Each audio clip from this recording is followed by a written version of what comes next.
Okay, so this is the syllabus that we will be covering. So the objective of this course is it is designed to explore computing and to show students the art of computer programming. And students will learn some of the design principles for writing good programs. So आपको जब भी हम कोई program, you are going through any course, okay, in Thapar Institute, then it has some specific objective, right? So this is the particular objective to learn this course. Then we'll start with computer fundamentals, and we will study binary number system in computer fundamentals. Further, we'll study about computer memory, right? And what is the computer software? We'll talk little about hardware also, and we'll talk about the types of softwares, computer softwares, right? Further, algorithms and programming languages are there. Algorithm flowcharts, generation of programming language. बोलिए सृष्टि भारद्वाज बोलिए. You have raised your hand. Tell me. Sorry, ma'am. Please do not interrupt like this, okay? Be aware, otherwise I have to mute all of you. Then you will not able to ask anything. And recording is going on, so do not interrupt in between. Then we'll start with C language, जो हमने यहाँ पर अभी पहले ही शुरू करी है अपने first lecture में. ठीक है? So because labs will also be conducted side by side. So we'll study about structure of C program, then life cycle of program from source code to executable code. So initially we had studied about only a small part of structure of C program. कल जैसे हमने किया था, I think हमने एक message print किया था, है ना, program में. Then what is the life cycle of a program? एक program जब एक whenever you are writing a C program from .c file to the executable file, how it is getting executed, means कैसे उसकी compilation होती है and then it is getting executed. That is called compiling and executing C code, right? Then we'll study about keywords. Keywords का मतलब होता है कि आप कोई ऐसे special words हैं यहाँ पर C language में जिनका कुछ specific meaning होता है, right? So we'll study about keywords also, then identifiers, then primitive data types in C. तो जब जो भी हम calculations करेंगे, that will be dependent on some kind of data type that are studied in C. We'll talk about variables also and constants, then input output statements. तो यहाँ तक आपका simple एक जैसे C program होता है, that will be covered, right? Further, we will study about the operators. जैसे आप कुछ calculations करते हैं, so how that can be done in a C program, how that can be performed in a C program, right? Then type conversion and typecasting, how can we convert one type of one data type, a variable of one data type to another, right? So that will be covered in type conversion and typecasting. उसके बाद में हमारा एक topic start होगा conditional branching statement. सो यहाँ पर हम कुछ कंडीशंस लगाएंगे अपने प्रोग्राम में. जैसे हमने कल एक छोटा सा प्रोग्राम किया था, ऐसे ही हम एक प्रोग्राम के अंदर कंडीशंस लगाएंगे कि अगर if October is running then classes are going online, but if November month comes then it will be offline. So it's depending on some conditions we will be developing our programs. उसके बाद होता है iterative statements, इसको हम loops भी बोलते हैं. So repetition में ये हम loops ये हमारे काम आती हैं in C. Then we'll talk about break and continue statements. ठीक है, तो ये सारा आपका प्रोग्रामिंग का इसमें. अब फर्दर यहाँ से जितना भी पार्ट रहेगा यहाँ आफ्टर दिस, ये फंडामेंटल्स के बाद में ये सारा आपका प्रोग्रामिंग का पार्ट रहेगा. तो इसके बाद में हम फंक्शंस डिस्कस करेंगे. फंक्शंस क्या होते हैं, उनको कैसे डिक्लेयर करते हैं, डिफाइन कैसे करना है, उसको कॉल कैसे करते हैं. उसमें ही आपका रिटर्न टाइप, जैसे हमने कल रिटर्न 0 के बारे में डिस्कस किया था, क्या होता है return 0. So all will be discuss there.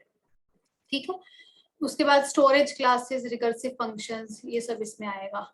Then will start with array. अब इसी के, अब यहाँ पर जैसे हमने डेटा टाइप्स के बारे में पढ़ा, तो इसी डेटा टाइप का अगर हम कॉम्बिनेशन लेते हैं वेरिएबल्स का, तो वो एरेज और स्ट्रिंग्स बन जाते हैं. And then most important part is pointers, right?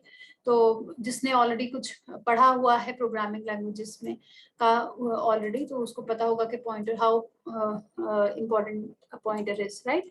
Then will talk about matrices like 1 dimensional, 2 dimensional and multi dimensional array. तो इसमें हम मैट्रिसेस की बात करेंगे कि कैसे वो बन जाए, जब जैसे जैसे आएगा हमारे इस कोर्स में, तो वैसे will talk about that, right.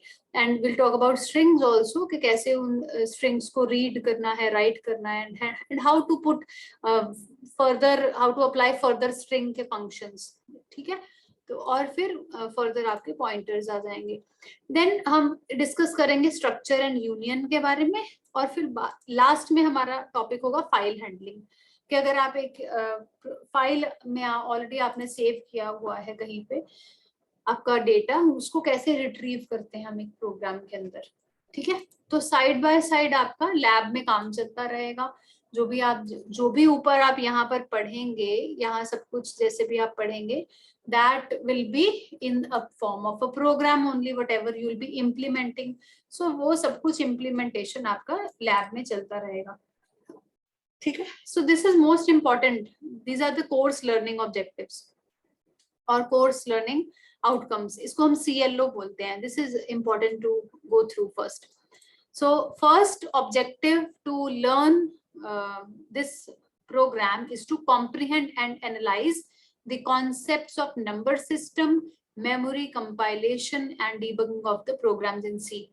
So basically whenever you are going through this subject, you will be able to analyze the concepts of number system के बारे में. जैसे हम एक कुछ lectures number system पे लगाएंगे, right? Then how to compile and debug your program, means you are compiling and debugging your program. Then understanding the fundamental data types. Normal आप जैसे प्रोग्रामिंग शुरू करते हैं तो क्या आपके वेरिएबल्स की डेटा टाइप्स होती हैं, how to use the operators and then console input output functions. ठीक है.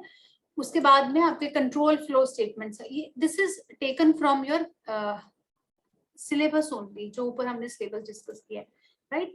And further, you'll be able to design and create programs involving control flow statements, array strings, and dynamic memory allocation through pointers. और last में you'll be able to evaluate and analyze the programming concepts based on user defined data type. User defined data type मतलब ये structures जो हमने यहाँ पे इसमें discuss किए हैं, और साथ में आपको फाइल हैंडलिंग का कॉन्सेप्ट भी इसमें आ जाएगा. ठीक है. So when you are going through this whole syllabus, you will find that these course learning objectives, these CLOs are covered when you are going through the course, and you will be evaluated on the basis of these CLOs only. ठीक है. जो आपके इवेल्युएशंस होते हैं वो आपको इस पे ही आपको इवेल्युएट किया जाएगा, इन चीजों पे. And these are taken from your whole syllabus. यहाँ ऊपर से सारे सिलेबस में से आपके ये लर्निंग आउटकम्स बने हैं जिसमें आपको इवेल्युएट किया जाएगा जब भी आपका एग्जाम होता है, in the form of quiz, lab evaluation, और जो भी आपका EST होता है, MST, जैसे भी आपका रहेगा. ठीक है. तो ये आपकी रेफरेंस बुक्स हैं, आपके टेक्स्ट बुक है, आप डेनिस रिची की ले सकते हैं. He has developed C programming language. And Bala Guruswamy की भी है हमारे पास में. यशवंत कनेतकर की आप ले सकते हैं, let us see, that is also very good book. ठीक है. तो इनमें से आप कोई भी बुक ले सकते हैं. आपके पास यहाँ लाइब्रेरी में से जब आप आते हैं तो लाइब्रेरी में से भी इशू करवा सकते हैं. ठीक है. Okay, so this was about the syllabus. So yesterday we had started with only a small trailer of a C program. However, we also have to cover these fundamentals and these algorithm part also. But I'll first go through this structure of C program and life cycle of program, and little bit about this C programming language, so that side by side you are also able to do the assignments in your lab. ठीक है. तो उसके regarding अगर मैं कल हमने एक programme किया था. So this is I hope yesterday we had discussed about the compilers, and we had I had asked you to install dev C++ compiler on your Yes, ma'am. right? Yes, ma'am. Control N करके I am writing a new program. तो मुझे I hope everybody knows. Now in the first line, I have to write hash include, then stdio.h, right? This everybody knows. In yesterday's class, we had discussed कि ये क्या होता है. Then int main, I have to write int main. Main एक function है, तो मैंने वहाँ round bracket लगा दी. And we had discussed that all the code that I'll be writing here, that will be written here. And because this main ka return type int has, so I have to return here some value, right? And I'm writing return 0. So what I was telling here, instead of int, if you have to write void also, if you don't have to write any kind of return type, you can write void also. ठीक है, चलो अब हमने जो कल किया था उसमें हमने किया था print f, so and then we had printed some message. So let us suppose I print this hello world, और last में मेरे को क्या डालना है, last में if you remember at the end of each line I have to put a semicolon. That's why at the end of this return 0 I have put semicolon also, right? ठीक है, तो ये हमने किया था. So first step, if you remember that if I write here steps to develop a program, so first step will be to write a program in text editor. That will be writing a program in the text editor. Text editor क्या, जैसे notepad, और यहाँ पर ये भी एक text editor है, right? Yesterday I was writing so many things like here, or I am write a program in text editor. ये steps ये सब इधर लिखा है मैंने. So this is a text editor, right? You can write a text here in the form of a and that text will be in the form of a program, right? और आप उसको edit कर सकते हैं. So second step will be to save the program. ठीक है, second step will be to save the program with .c extension, right? ये आपका .c extension से आपका save रहेगा. Then third step will be to compile the program.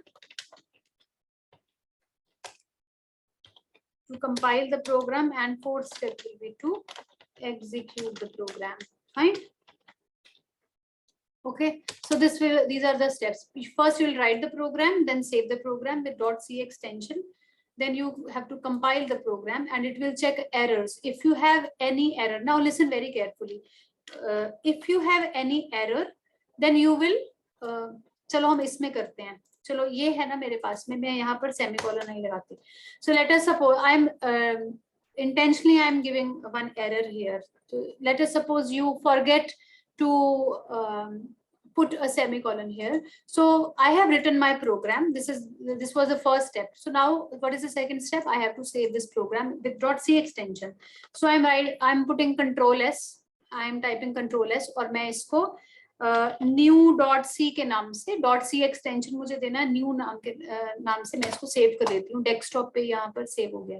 ठीक है. So what is the next step? I have to compile this program. Fine. And further, when it is successfully compiled, then I will be executing this program. Fine. तो मैं अभी पहले क्या करती हूँ, कहाँ पर जाना है मुझे, ऊपर जो execute button है, तो इस execute button पे जाके first I have to compile this program. So let us see what comes on the screen. So यहाँ पर जो compiler है, यहाँ red line आ गई है, and now you have to read the error from below.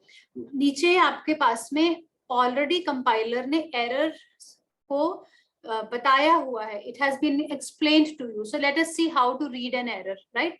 So here it is written. Are you able to see the screen on the left hand side? Yes, ma'am. Below? Yes, ma'am.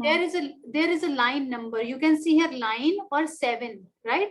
What is this 7? So let's go to the 7th line. तो मतलब यहाँ पर already उसने वैसे भी read कर रखा है. So it means there is an error in 7th line. Fine. And where is the error? Column COL, call, और यहाँ 1 लिखा है, right? And what is this? This is the file name, कहाँ उसको save किया है, or all the destination. And then what is written? Error expected semicolon दिया है before return. What is it? What it is written? In function main expected semicolon before return. So it means semicolon की यहाँ पर गलती हो सकती है. So let us go through this program. तो मैंने यहाँ पर return 0 लिखा है, तो यहाँ पर मैंने semicolon नहीं दिया. And if you remember, कल मैंने आपको ये बताया था कि ये जो हमारे पास में इंग्लिश जो लैंग्वेज है उसमें फुल स्टॉप डालते हैं जैसे हम, ऐसे ही हम यहाँ पर as a full stop is taken as ये semicolon, otherwise it is taken as one line only, है ना।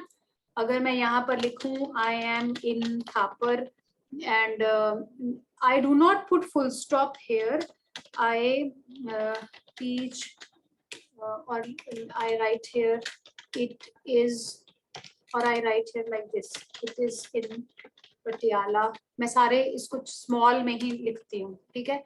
Then will you be able to identify that it is a one sentence or two sentences? If I have to put if I put here a full stop, it will be considered as a one sentence, yes or no? I am in Thapar, it is in Patiala. Yes, ठीक है। अब आपको क्या करना है, यहाँ पर भी तो एक फुल स्टॉप आएगा, I am in Thapar, I have to make two sentences, I am in Thapar, it is in Patiala, ठीक है। तो यहाँ भाई आपका अगर यहाँ से मैं इसको हटा देती हूँ तो it will not make any sense, it has to be means आपका ग्रामेटिकली आपके पास में क्या होना चाहिए, if you have to create a refined sentence, if you are good in English, right, तो आपको ऑब्वियसली आप यहाँ पर एक फुल स्टॉप डालेंगे, right, to make two sentences. तो यहाँ पर भी हमें क्या करना है, rather than keeping it one line it will give you error, so that's why I am putting a semicolon here, right. अब now listen very carefully, now you have put semicolon here, ठीक है। अब आपने इसका semicolon डाल दिया यहाँ पर, अच्छा। अब आपको बहुत जो most important thing that I am going to tell you is that you have to save it again, okay, you have to save it again. So you can write now you can write directly save, आप control S कर सकते हो, यहाँ से save कर सकते हो। Now it will be saved and now if you will compile then it will not give you error. So you can see here 0 error is there, 0 warning, compilation is successful, ठीक है। Yes, so it is most important whenever you are making any change in the program, again you have to save that program and again you have to compile, fine, ठीक है। Okay, now I will be executing okay, next step हमारा क्या था, execute the program. So what is the, so I'll come to this new.c and then I'll run this program, ठीक है। तो आपके पास में क्या आ गया, hello world आ गया, ठीक है। अब एक और चीज मैं करती हूँ नाउ, मैं अब यहाँ पर मैं यहाँ करती हूँ थापर इंस्टीट्यूट, मैं यहाँ लिख रही हूँ Thapar institute and I M now saving it, okay. मैं डायरेक्टली इसको रन कर देती हूँ, तो देखो क्या आएगा, ये हेलो वर्ल्ड दिखा रहा है, can you see, I am repeating what I have done, मैंने इसको printf थापर इंस्टीट्यूट कर दिया, मैंने सेव भी कर दिया, ये लो मैं इसको सेव भी कर देती हूँ, यहाँ मैं कंट्रोल एस कर दिया मैंने, तो it is saved already and I M executing it, मैं सीधा रन कर रही हूँ, I am not compiling, means in these steps I am skipping this step, I am not compiling, तो मैं क्या कर रही हूँ, डायरेक्टली मैं इसको रन कर रही हूँ, तो क्या आ रहा है, hello world, can you see that, yes yes ma'am. इसका मैं अब आपको एक चीज बताती हूँ, जब भी आप यहाँ पर, जब आप ये प्रोग्राम को सेव करेंगे, देखो ध्यान से सुनना, जब आप एक प्रोग्राम बनाते हैं कहीं पे भी, आप इस टेक्स्ट एडिटर पे, तो आप कहीं पर इसको सेव करोगे, ठीक है। तो मैंने इसको डेस्कटॉप पे सेव किया था, ये रहा new.c, ये वाली फाइल पड़ी है, ठीक है, new.c, ठीक है। whenever you are compiling a program then this another file of same name will be formed, okay। मैं ये new.c का पता है आपको, .c एक्सटेंशन है, तो इसका मतलब क्या है कि ये क्या है आपके पास में, this will be C program, और इसका न्यू का हम देख लेते हैं, इसका क्या है हमारे पास में, प्रॉपर्टीज में जाके इसमें देख लेते हैं क्या है ये आपके पास में, इसका प्रॉपर्टीज है .exe फाइल, तो ये पुराना एग्जीक्यूटेबल फाइल जो है वो रन कर रही है, आपने इसको कंपाइल नहीं किया, राइट, आपने इस नए जो भी चेंजेस की हैं आपने उसको कंपाइल नहीं किया, ये वाला स्टेप नहीं किया, तो जो पुरानी एग्जीक्यूटेबल फाइल थी ना .exe रन जब करते हैं ना तो .exe फाइल को रन करते हैं, ये वाला जब रन करते हैं तो ये जो पुराना न्यू .exe वाली फाइल पड़ी थी ना, जहाँ हेलो वर्ल्ड का सारा हेलो वर्ल्ड जहाँ लिखा था, so that file gets executed. That is why each and every time whenever you are making any change in your program, then first you have, if you are making any change, first you have to save that change, right? Then again you have to compile and again you have to execute. Fine. So many times what happens, मैं पहले इसको compile कर देती हूँ. So it gets compiled and now I'm running, now it comes Thapar Institute. ठीक है. So many times what happens whenever you are making any change, तो बहुत बार आपके पास में पुराना रिजल्ट आपको शो हो रहा होता है and then you will say कि ओहो मेरे पास तो ये शो नहीं हो रहा है, इसमें तो एरर आ रहा है, प्रोग्राम तो मैंने सही लिखा है, right? So are you able to understand what I am trying to say? Yes, ma'am. Yes, ma'am. Yes, ma'am. Yes, ma'am. किसी का कोई क्वेश्चन था? क्या बोले बेटा? मैम ओवरराइट नहीं हो सकती है? नहीं, ओवरराइट तब होगी जब आप कंपाइल करोगे, अदरवाइज तो वो पड़ी है. मैंने पहले कंपाइल नहीं किया था, इसको डायरेक्टली एग्जीक्यूट कर दिया था. Okay. हाँ ठीक है. अब हम आते हैं, हमने सिलेबस डिस्कस कर लिया, अब हम आते हैं इस पे स्ट्रक्चर ऑफ सी प्रोग्राम पे. ठीक है, चलो तो हम पहले basic structure about C program देख लेते हैं. So these will be the topics that we'll cover. So first is the structure of C program. थोड़ा theoretical में हम पढ़ लेते हैं इसमें कि क्या हमने जो भी already किया है अभी तक. So if I talk about a C program, that is divided into 6 main sections. First is documentation or comment section, then preprocessor directive or linking section, then I have definition section, global declaration section, main function and then sub program section. तो ये हमारे पास में ऐसा कुछ sections होते हैं. So side by side I will also tell you about एक program से आई रिलेटेड टू यू. ठीक है, तो ये हमारे पास में एक सैंपल प्रोग्राम दिया हुआ है. ठीक है, एक मिनट, हम क्या करते हैं, इसी प्रोग्राम पे पहले आ जाइए आप. ये आपके पास में जो भी इधर दे रखा है, यहाँ मेन इतना तो आपको पता चल गया ना एक सिंपल प्रिंट करने के लिए. तो यहाँ इधर भी मैं एंटर लगा सकती हूँ, इसके बाद में भी मैं कुछ भी लिख सकती हूँ. ठीक है, यस. हाँ बोलो. मैम एक ये चीज थी, आपने कहा है कि पहले सेव करो और बाद में कंपाइल करो, तो उससे पहले कंपाइल नहीं कर सकते हैं? बेटा अगर ऐसे ही करोगे तो पुराना रिजल्ट शो होगा, बोला तो है मैंने. नहीं, ओके. हाँ, एक बार ये रिकॉर्डिंग डालूंगी, इसको दोबारा सुनना.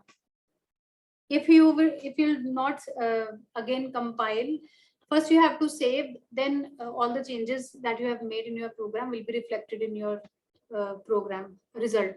ठीक है, तो अब जब हम स्ट्रक्चर के बारे में बात कर रहे हैं, तो यहाँ पर मेरे पास में मेन के ऊपर भी यहाँ पर कुछ हमारे पास में हो सकता है एंड मेन के नीचे भी कोई कोड हो सकता है. ठीक है, यहाँ पर मैंने क्या बोला, यहाँ पर भी लाइंस ऑफ कोड हो सकती हैं. मेन यहाँ मैंने बनाया है और यहाँ इसके नीचे भी लाइंस ऑफ कोड हो सकती हैं. कल मैंने आपको बताया था कि हमारे पास में जो मेन फंक्शन होता है, what is that main function, that it is most important function है ना. So it will get executed, right. तो हम क्या करते हैं, फॉर एग्जाम्पल मुझे यहाँ मैंने आपको सिर्फ प्रिंटिंग के लिए ये वाला समझाया है. So I can write comments also. Comments मतलब यहाँ डबल ये स्लैश डाल के, so this is the program I write here for my convenience. I am writing, this is the program for printing a message. Fine. तो ये जो चीज होती है, जो मैं यहाँ डबल स्लैश मैंने यहाँ डाला है और साथ में ये अपने आप से आप देखोगे कि ये ब्लू कलर में आ गया है ऊपर, है ना. तो ये क्या होता है, इसको हम कमेंट बोलते हैं. कमेंट का मतलब क्या, कि यहाँ मैं इसको लिख सकती हूँ, यहाँ ये खुद से इधर प्रोग्राम में एग्जीक्यूट नहीं होगा, but it is for your convenience that you can right hints side by side. For example I right here we are including stdio.h file here, ठीक है। और here I am writing, double डालना पड़ेगा आपको, printing a message, ठीक है। तो यहाँ मैं अपने कन्वीनियंस के लिए यहाँ पर ये सब लिख रही हूँ। और ये जो है डबल स्लैश में जो मैंने लिखा, ये सब क्या हुआ, सब ब्लू कलर में आ गया, right. So it is for your convenience if you want to write anything side by side, right. अगर आपको एक लाइन में लिखना है देन आप इसको डबल स्लैश डाल के और फिर अपना मैसेज लिख दीजिए। अगर आपको एक से ज्यादा लाइन में ऐसा कुछ लिखना है तो फिर आप उसके लिए क्या यूज करेंगे, उसके लिए आपके पास होता है स्लैश एंड स्टार, ठीक है। अब ये देखो, मैंने जहां स्लैश एंड स्टार डाला सारा ही कमेंट हो गया, लेकिन अगर मैं यहाँ ABC कुछ ऐसा डाल रही हूँ नेक्स्ट लाइन में XYZ, so this is my comment XYZ, इसको मुझे बंद भी करना पड़ेगा। तो इसका ऑपोजिट मुझे करना पड़ेगा, that will B star and slash. Now you can सी, जैसे ही मैंने ये देखो, जैसे ही मैंने ये स्लैश डाला फटाफट से बाकी सारा कोड एज इट इज आ गया। इसका मतलब क्या कि यहाँ से मैंने कमेंट स्टार्ट किया है और यहाँ मैंने कुछ भी लिखा अपनी कन्वीनियंस के हिसाब से, और यहाँ मैंने इस कमेंट को बंद कर दिया। तो ये जो कमेंट्स होते हैं हमारे पास में, ये हमारे अपने हेल्प के लिए होते हैं, राइट। तो ये क्या होते हैं, जैसे documentation section is the part of the program where programmer gives the details associated with the program, ठीक है। आप उसमें ऑथर का नाम लिख सकते हो, अदर डिटेल्स लिख सकते हो, अपने प्रोग्राम का नाम लिख सकते हो, राइट। तो जैसे ये इसलिए है ताकि नेक्स्ट टाइम आपका कोई ये प्रोग्राम कोई देखता है, for example you are sending your programs to me, I have to check them, right. So you can write the title, you can write the title, your name here, your roll number here, here for the document, जो comment section में आप डाल सकते हो, ठीक है। So this first section that is in the structure of the C program is the document or comment section, ठीक है। और ये ऑप्शनल होता है, ये ऑप्शनल होता है। कल हमने ये नहीं किया था ना ऐसा कुछ भी, तो आपका ये ऑप्शनल है, आप इसको डालिए चाहे ना डालिए, ये आपकी कन्वीनियंस के लिए। देन वी हैव, हाँ जी, हाँ मैम एक बार कमेंट्स को रन करके बता दोगे? हाँ ये लो, ये मैंने यहाँ कमेंट्स दे रखे हैं, मैं इसको सेव कर रही हूँ so that it is included in your program, ठीक है। मैंने इसको सेव कर दिया, Ctrl+S कर दिया, and now I am again compiling, right. तो ये हो गया कंपाइल और अगेन आई एम एग्जीक्यूटिंग, देखो दोबारा थापर इंस्टीट्यूट। सो ये जो कमेंट्स होते हैं ये आपके प्रोग्राम का पार्ट नहीं होते, right. They are not actually included in your program as a particular line. Comment मतलब वो छुप जाएगा, कोड से छुप जाएगा। So here also you can see कि यहाँ सब जो भी मैंने कमेंट्स किए हैं वो सब ब्लू मैसेज वो प्रिंट हो गया है, आ गया है यहाँ पर। बाकी जो कोड है वो सारा आपका अलग उसमें कलर में है, ठीक है। सो नेक्स्ट विल बी, सो ऐसे आप कमेंट्स जैसे, अच्छा ये हम पता क्यों यूज करते हैं। अब आप मुझे कहोगे कि ये नॉर्मल, ये तो प्रोग्राम है, इसमें तो पता चल रहा है कि यहाँ आप कुछ प्रिंट कर रहे हैं। जब हम you have to consider yourself as a software engineer. So if you are making, if you as a software engineer are making thousands lines of code in this program, खूब सारा यहाँ code लिख रहे हो, so if you are some other software engineer looks at your code, so you can put some comments here that for what purpose you are making this code, ठीक है। So in between आप कैसे भी यहाँ पर documentation या comments इधर डाल सकते हैं, ठीक है। तो आप, मैंने बता दिया कि एक सिंगल लाइन में आपको लिखना है तो यहाँ डबल स्लैश डाल दीजिए, मल्टीपल लाइंस में तो आपको स्लैश एंड स्टार, और फिर बंद भी करना पड़ेगा आपको स्टार एंड स्लैश से, ठीक है। तो ये होता है। नेक्स्ट जो होता है आपका वो लिंकिंग सेक्शन होता है।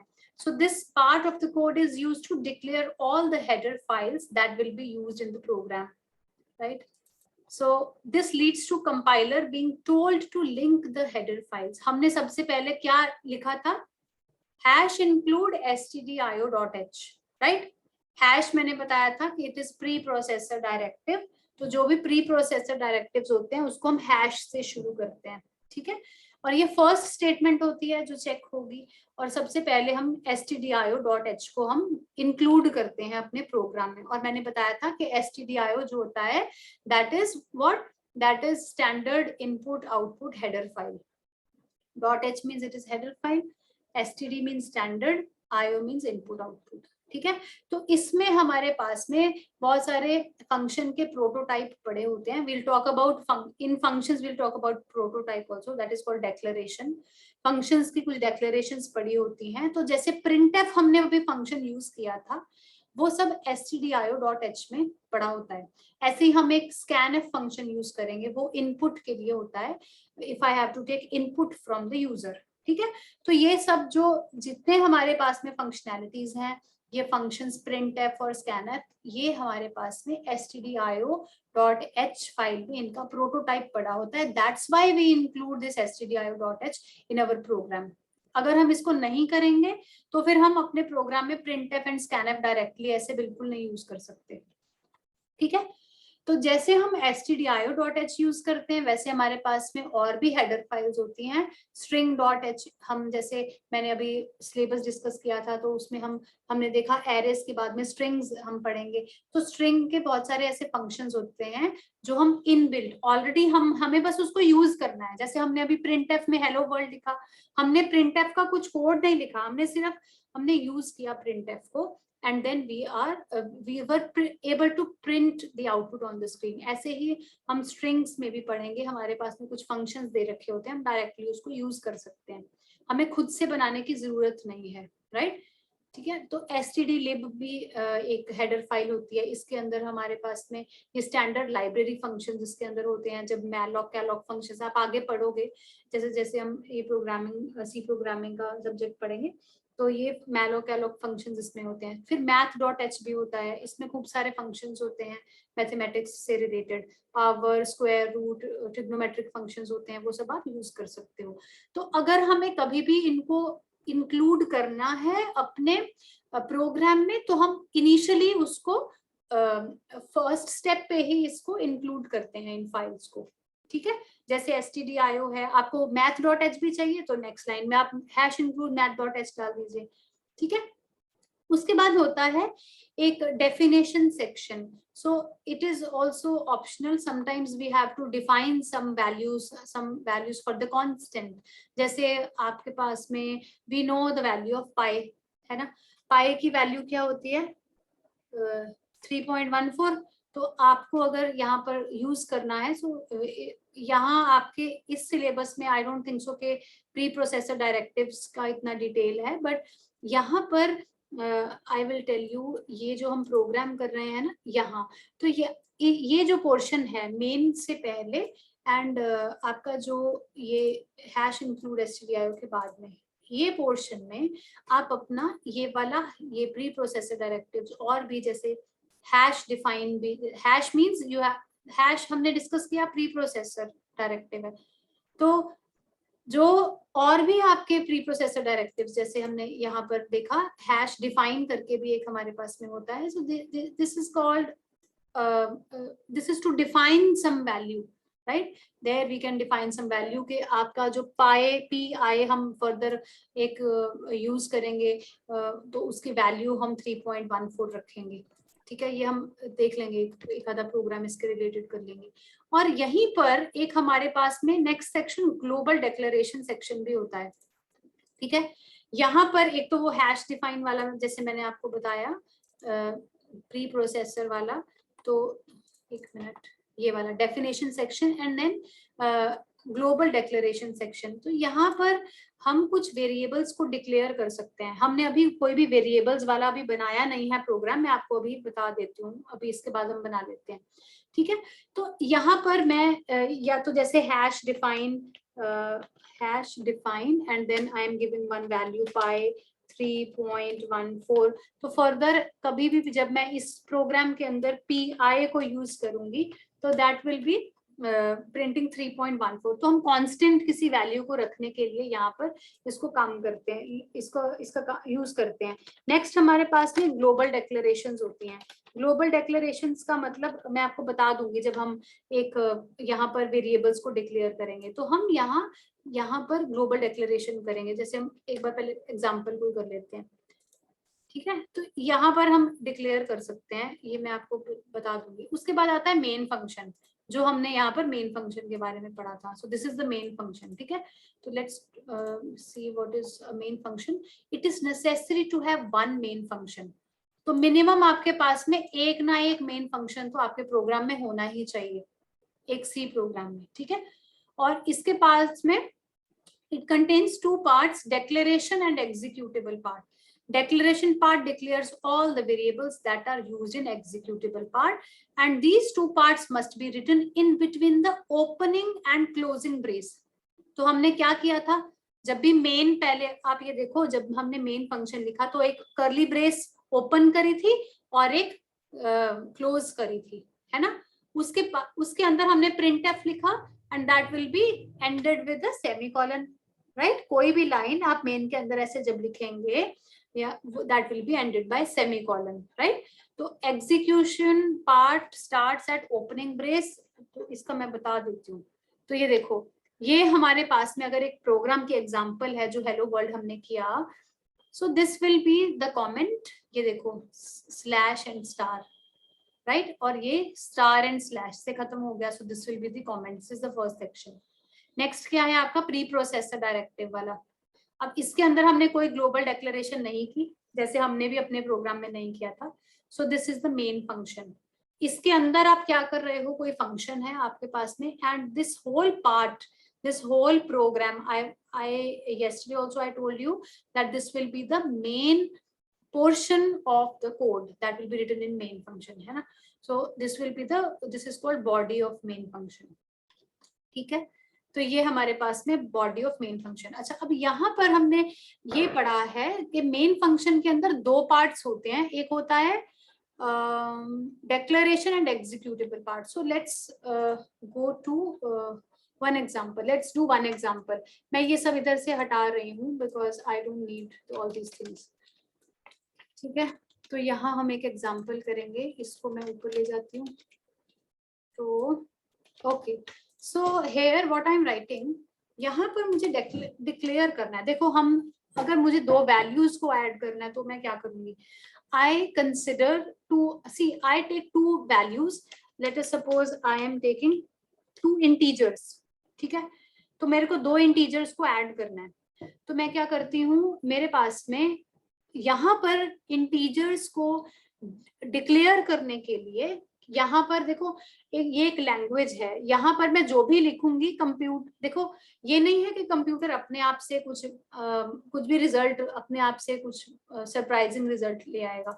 But whatever I will be writing here that will be given as a result. ठीक है, so if I want two integers, तो मैंने आपको बताया था कि इंटीजर की शॉर्ट फॉर्म यहाँ इंट होती है.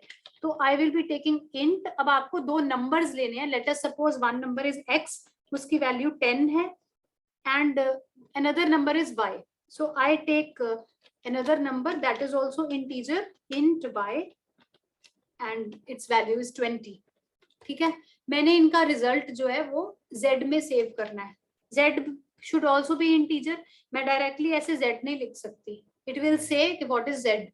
z कोई इंटीजर है या कोई करेक्टर है, तो अपने आप से ये अज्यूम नहीं करेगा, right? So we